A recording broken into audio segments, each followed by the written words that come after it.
Did you expect an attack so big? And is it an attack on the press? No, I didn't expect the attack to be so big, but in a way it shows how those who attack are so weak because they picked the vulnerable people that, it's got nothing to do with them. They just report the news, and good or bad, it's the news. Whoever it is wants to stir and cause mayhem and in the society. It doesn't matter if it's left or right, up or down. But whoever it is designed. This attack are designed to cause problems. That's it. One can never expect an attack like that, because I don't have a crystal ball. But yes, in France, I knew that France was under attack. It was predictable. An attack like the one the press had this morning, because it was clearly against the press. They did not choose Charlie Hebdo just like that. I remember that it was Charlie Hebdo who put on the front page the cartoon on the Prophet Mohammed. So yeah, it was against the press, yes.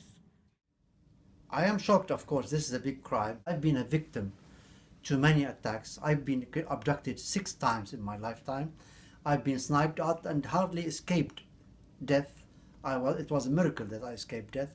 So I understand what it means to attack a journalist. This is much bigger than an attack on freedom of press, although you can interpret it as such. But I think this is a much bigger thing. What's happened is an assassination. It is not a normal terrorist attack. Usually, if it was Al-Qaeda, ISIS, Al-Nusra, it would be a suicide bombing. Why this time? It's not a suicide bombing. It's not. We see suicide bombers in Baghdad, in Damascus, in Beirut, everywhere. Why not a suicide bombing in Paris for such a big target? What the Charlie Hebdo magazine was published 8 years ago. So they had ample times, 8 years, to take revenge if it were just a reaction to a publication. No, I think the circumstances are dubious and they raise a lot of questions. They have chosen their target. It's a soft target. These people are very highly professional. The way they have conducted the attack shows that they have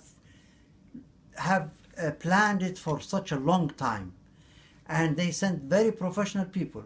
And they concealed every indication to show their identity.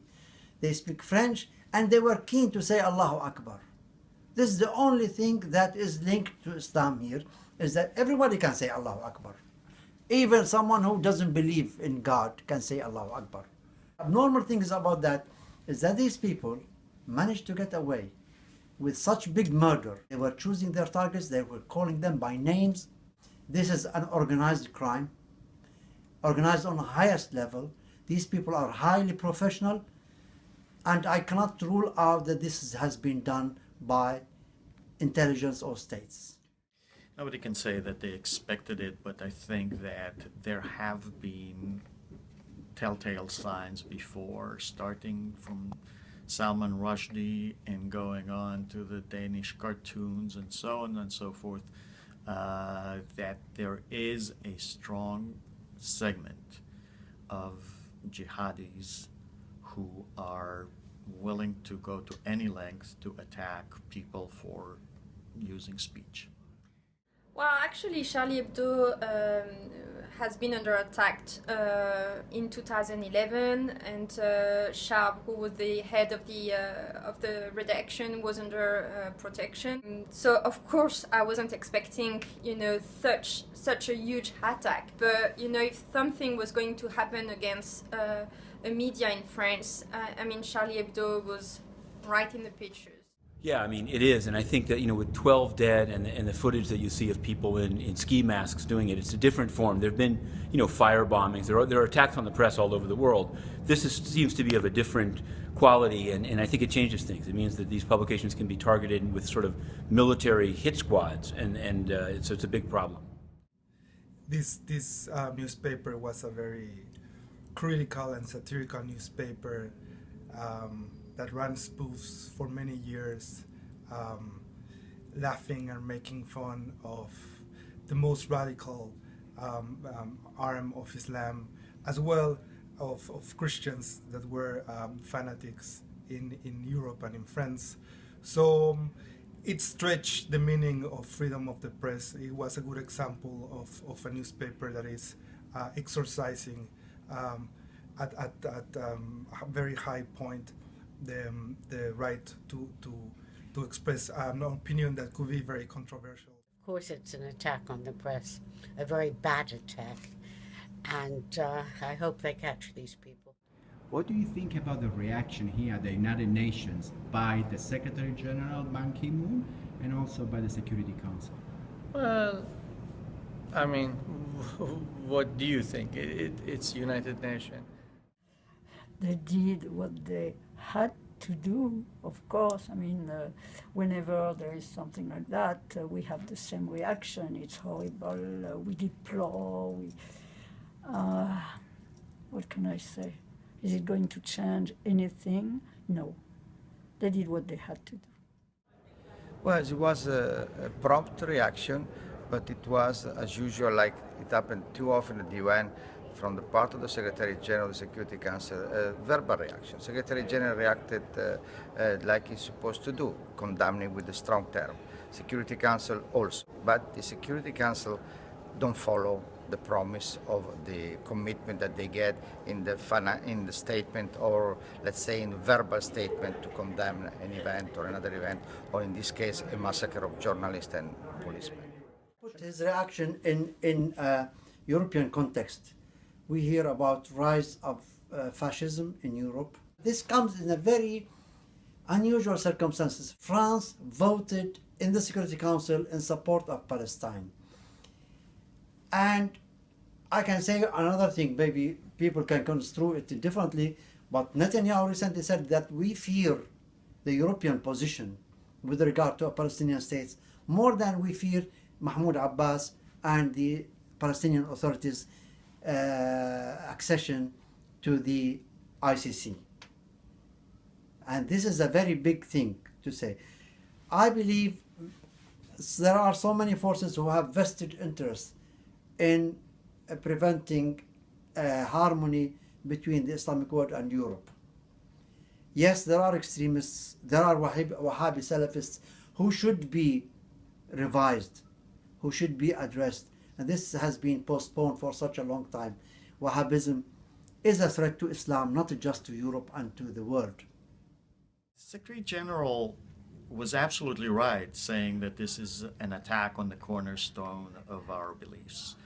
He was not correct in saying that we shouldn't allow this to divide us. I want to be divided from people who think that the Kalashnikov is mightier than the pencil.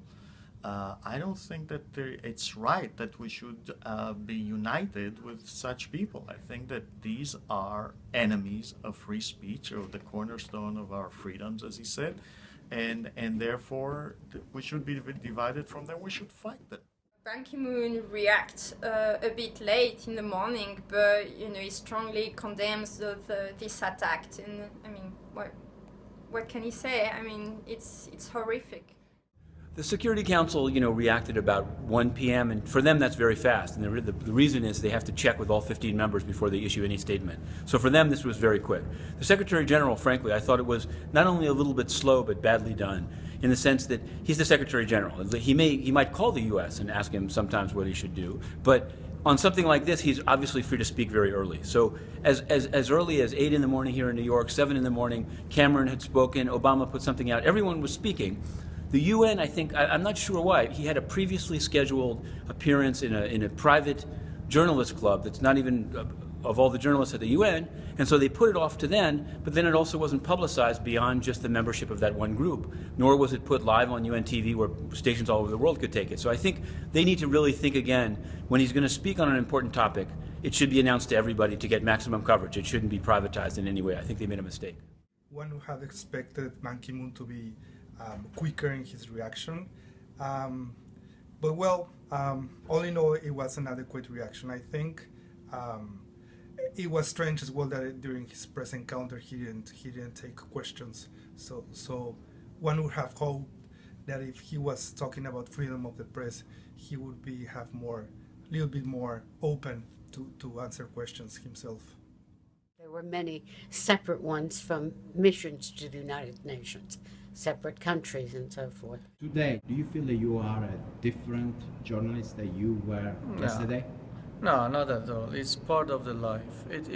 We are like soldiers. This is our gun, and the papers is our the way we see the world. No, nothing. If we see it different, then we should go and drive a taxi cab or do something else. Different. I mean, I don't know. We are very privileged. We're in New York. We're at the UN. I mean, we are not on the field. We were not kidnapped. We were not targeted yet. So different, no.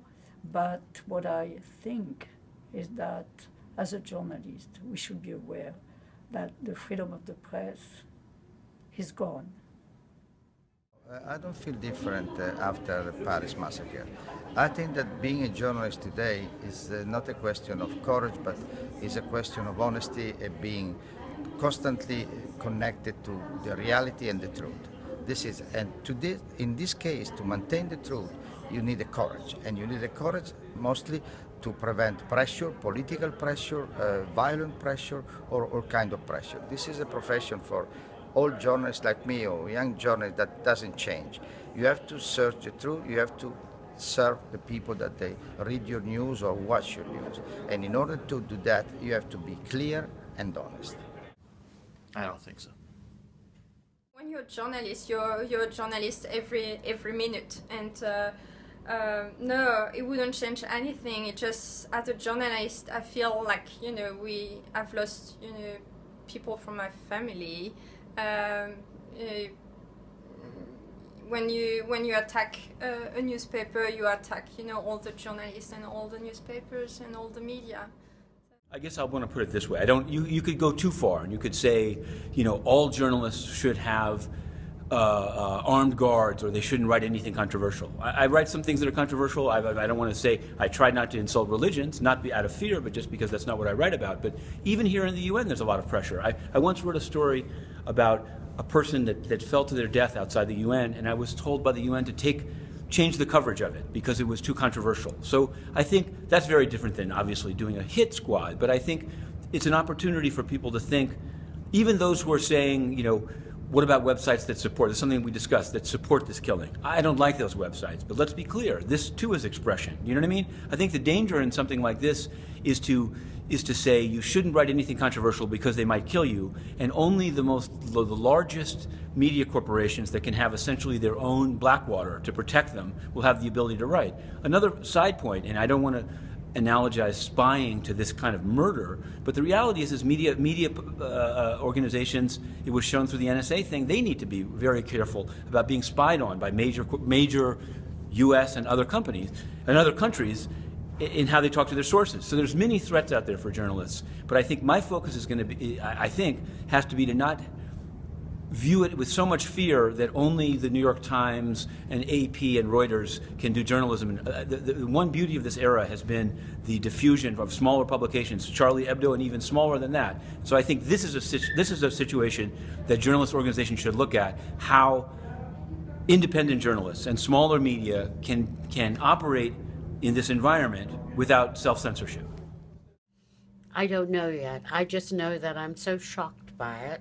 Je suis très désolée that I have watched television programs all day long looking for information on this. So I'm a journalist who didn't work very much today outside of watching this dreadful saga unfold.